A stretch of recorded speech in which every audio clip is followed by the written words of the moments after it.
Welcome CSC 121 to EX29 tip calc. Now we already did a tip calc in the past, but we're going to try to do this with tkinter. So what I'll have you do is use some code that already has the interface done. Now what you probably want to do first, if you're doing this at home, is go to Documents and Resources and go down to Unit 10, and we have EX29 tip calc, and open up the PDF. And what's nice about the PDF is this will already be done for you, but I also have a little visual just so you can see what it's going to look like.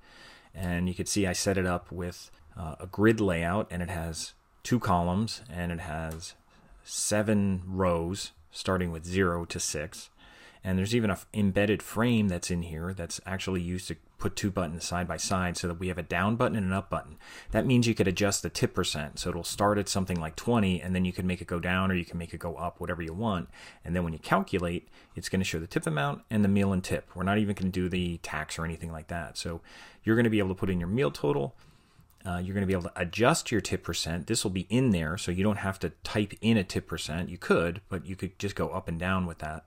So this layout will already be done, and you can see they're set up with sticky. These are all sticky east, these are all sticky west, and like I said, there's a separate frame in there where the FRA1 is it's the root. It's using the M root of everything else, so it can be kind of embedded here in a separate little cell or column on the right side here. So that's what we're going to do, and you're just going to do the functions. We're going to have you focus on the button events and the functions, which shouldn't be too bad. So we'll do a little bit at a time. We'll do the buttons that just go up and down first, that just kind of show information here and go up and down, and then we'll worry about the function that actually calculates this and then tries to format it to look like money. So we'll do that next. So also what you're going to want, other than Documents and Resources, if you go to Coursework and you go down to Unit 10, I have a link here because I have code for you. So you can go here, and it's in Repel It.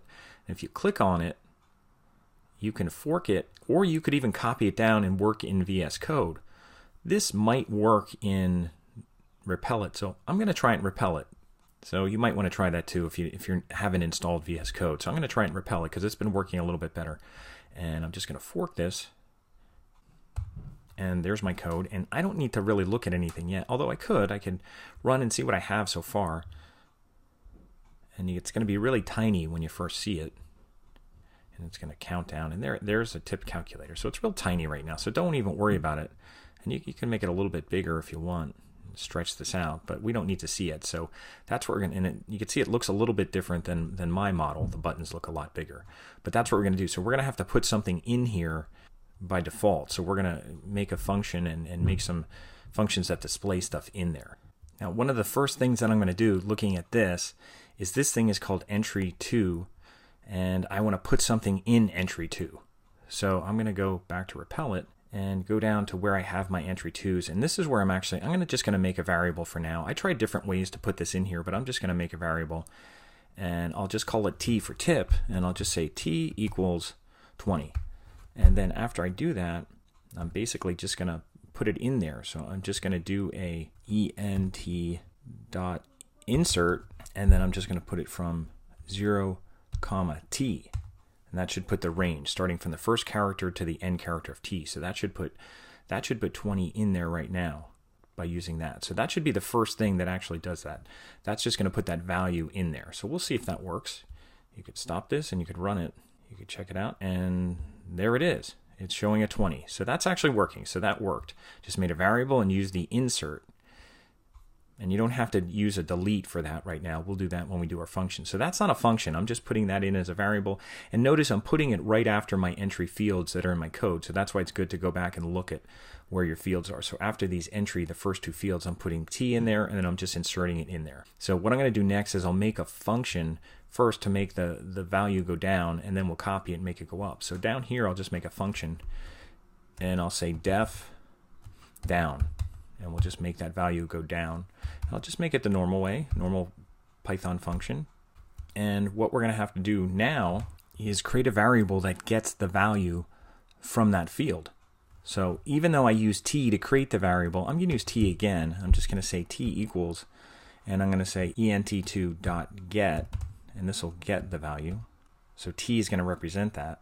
And then int T, just to make sure, and maybe even should be a float, just to make, well, I don't think that one has to be a float, but just to make sure that it's going to be a number getting from there, just like you would from like an input field. I think I converted that to a t. I'm not sure if I definitely need that, but it doesn't hurt to put that in. So now that we have an integer that's t, what we want to do is we want to actually go down. So we're going to do t minus equals 1. So we're going to go down 1 each time, just like going t equals t minus 1. So that'll be the increment to go down. And that'll take that number down that we get from there. And then we still want to display it again. So what I'm going to do also is display it. And I could even go down here because we use this to display it. And I could just copy this. And I'm going to do it twice. You might say, why are you doing it twice? Because we typically want to use delete first just to wipe it out. Just to wipe out anything that's there first so it doesn't add on to it. So I'm just going to delete and say to end. And I'll do that first. That'll just kind of clear it out, and then I'll make sure that I'm inserting 0 through t, and I'm inserting t again. And again, I'm using the same t, so that's okay. And that should be all I need. That should be enough to display it in there. So I'm just kind of taking the value that was in there, subtracting from it every time we hit the down, every time we run the down function and make that number go down. Now, one thing we need here is we have to go to our down button. Now, if I move this over, you could see we have a down button, and I don't know what that is right now. I have to go back here and look at that, and my down button is called button 1. So just so I know that, that's why I'm doing that one first.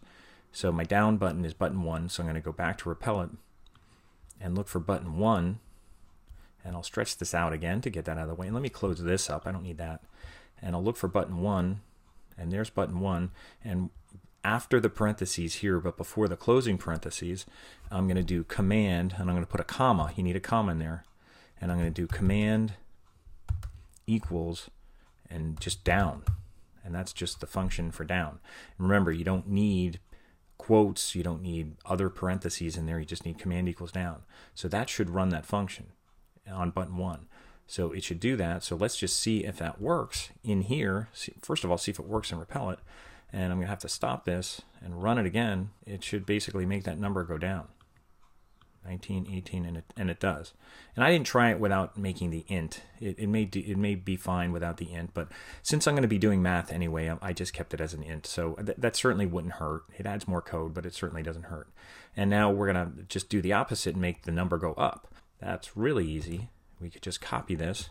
Make sure you move this back out to the margin. Make sure you call this up. Make sure up isn't a keyword, which it's not. And this is going to be ent. It's still going to be ent2 get. We could still reuse the variable. We'll just kind of reassign it again inside the function as a local variable and just use t. And this will be plus. And that's all you're going to need to do for that. So that'll just make it go up for wherever it started at.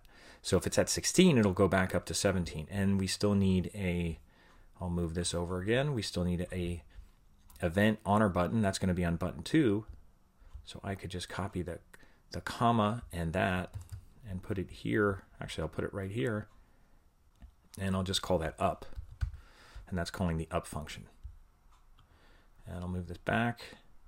And I'll stop it. And I'll run it again. And I think, well, it won't make it bigger, but I'll go down. And then I'll go up. It's going up. So you could put whatever tip amount in there that you want. Okay, and you could still put a number in here too.